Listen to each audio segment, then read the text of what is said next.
work to do as your president. You know, to forge bipartisan agreement where it's possible and where it's needed. I've signed more than 350 bipartisan laws thus far in just 2.5 years, including an historic law that rebuilding America so that we can rank #1 in the world in infrastructure instead of where we're ranked now, number 13 in the world. Another historic law, rebuilding our manufacturing base so that we'll lead the world once again in making semiconductor chips so much more and so many more sophisticated ones. And now, a bipartisan budget agreement. This is vital because it's essential to the progress we've made over the last few years is keeping full faith and credit of the United States of America and passing a budget that continues to grow our economy and reflects our values as a nation. That's why I'm speaking to you tonight, to report on the crisis averted and what we're doing to protect America's future. Passing this budget agreement was critical. The stakes could not have been higher. If we had failed to reach an agreement on the budget, there were extreme voices threatening to take America for the first time in our 247-year history into default on our national debt. Nothing would have been more irresponsible. Nothing would have been more catastrophic. Our economy would have been thrown into recession. Retirement accounts for millions of Americans would have been decimated. 8 million Americans would have lost their jobs.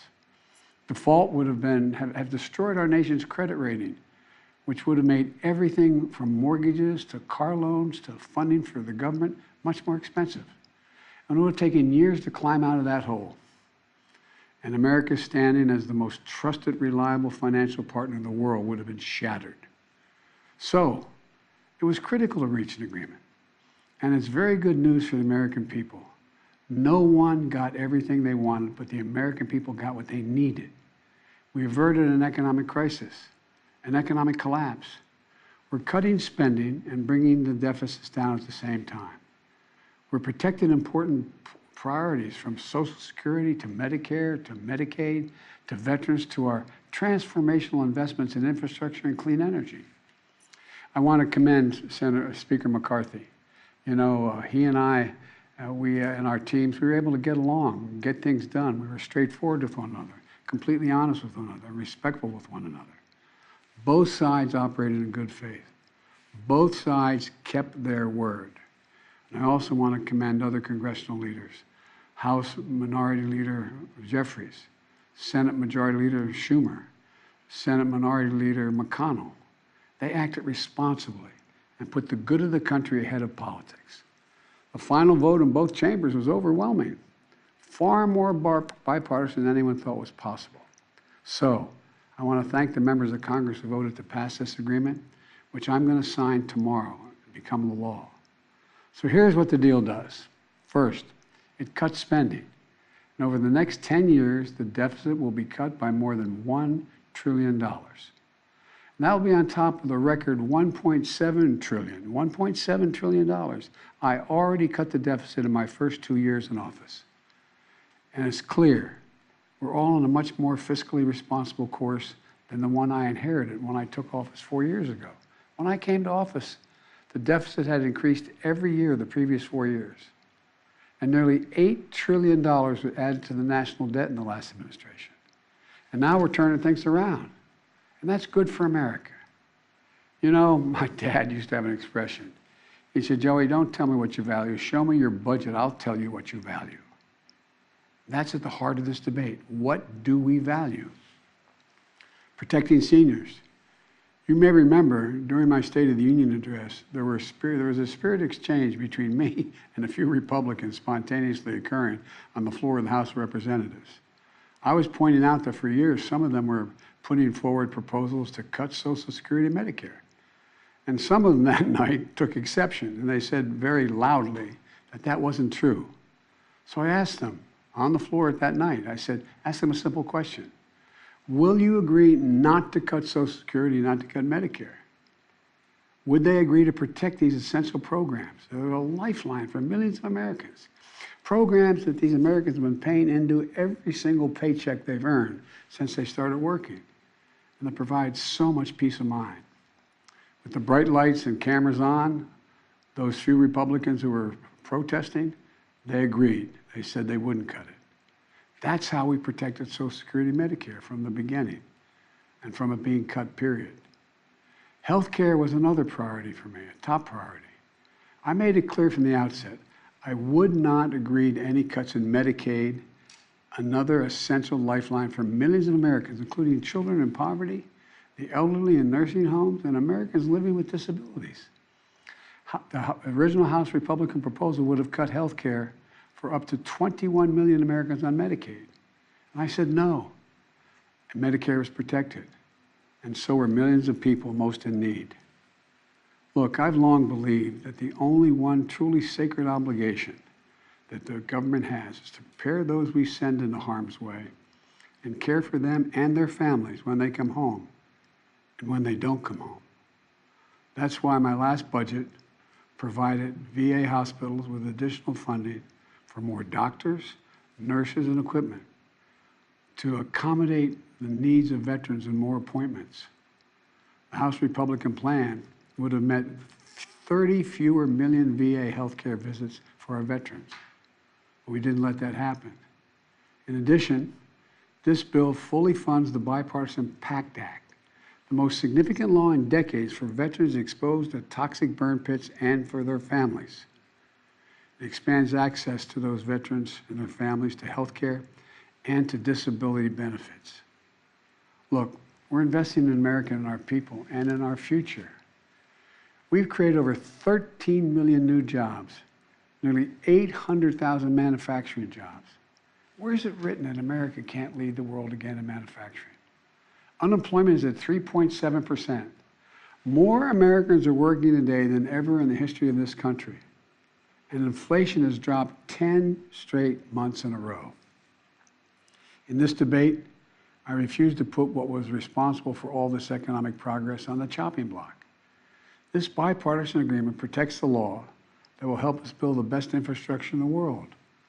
It fully protects the CHIPS and Science Act, which is going to bring key parts of our supply chain to America, so we don't have to rely on others, like semiconductors, those tiny computer chips smaller than the tip of your finger that affect nearly everything we rely on, from cell phones to building automobiles to the most sophisticated weapon systems and so much more. We protected another law that I passed and signed last year that finally beat Big Pharma, which I've been trying to do for over 30 years. It finally gives Medicare the power to negotiate lower drug prices, just like the VA has been able to do for veterans. This law has already dramatically cut the cost of insulin for seniors, from as much as $400 a month to just $35 a month for insulin. Negotiating lower drug prices not only saves seniors a lot of money, it saves the country a lot of money. $160 billion that's not having to be paid out because drug prices are more rational. We pay the highest drug prices of any industrial nation in the world, and it's just the beginning. You know, we also protected the most significant breakthrough ever in dealing with the existential threat of climate change. Today, new wind and solar power is cheaper than fossil fuel. Since I've been in office, clean energy and advanced manufacturing have brought in $470 billion in private investments. That's going to create thousands of jobs, good-paying jobs, all across this country, and help the environment at the same time. Remember, at the beginning of this debate, some of my Republican colleagues were determined to gut the clean energy investments. I said, no, we kept them all. And there's so much more to do. We're going to do even more to reduce the deficit. We need to control spending if we're going to do that. But we also have to raise revenue and go after tax cheats and make sure everybody's paying their fair share. No one, I promise, no one making less than $400,000 a year will pay a penny more in federal taxes. But like most of you at home, I know the federal tax system isn't fair. That's why I kept my commitment, again, that no one earning less than $400,000 a year will pay a penny more in federal taxes. That's why last year I secured more funding more IRS funding to go after wealthy tax cheats. The nonpartisan Congressional Budget Office, and it is nonpartisan, says that this bill will bring in $150 billion and other outside experts expect that it would save as much as $400 billion because it's forcing people to pay their fair share. Republicans may not like it, but I'm going to make sure the wealthy pay their fair share. I'm also proposed closing over a dozen special interest tax loopholes for big oil, crypto traders, hedge fund billionaires, saving taxpayers billions of dollars. Republicans defended every single one of these special interest loopholes, every single one. But I'm going to be coming back, and with your help, I'm going to win. Right now, catch this, right now the average billionaire in America pays just 8% in federal taxes. 8%. Teachers and firefighters pay more than that. That's why I proposed a minimum tax for billionaires. Republicans are against it, but I'm going to keep fighting for it. No billionaire should pay less in federal taxes than a teacher or a firefighter. Look, let me close with this. I know bipartisanship is hard, and unity is hard, but we can never stop trying. Because in moments like this one, the ones we just faced, where the American economy and the world economy is at risk of collapsing, there's no other way. No matter how tough our politics gets, we need to see each other not as adversaries, but as fellow Americans. Treat each other with dignity and respect. To join forces as Americans to stop shouting, lower the temperature, and work together to pursue progress, secure prosperity, and keep the promise of America for everybody. As I've said in my inaugural address, without unity, there is no peace, only bitterness and fury. And we can never become that country. I can honestly say to you tonight that I've never been more optimistic about America's future. We just need to remember who we are. We are the United States of America. And there's nothing we can't do when we do it together. So thank you all for listening, taking the time tonight to listen to me. May God bless you all, and may God protect our troops. Thank you.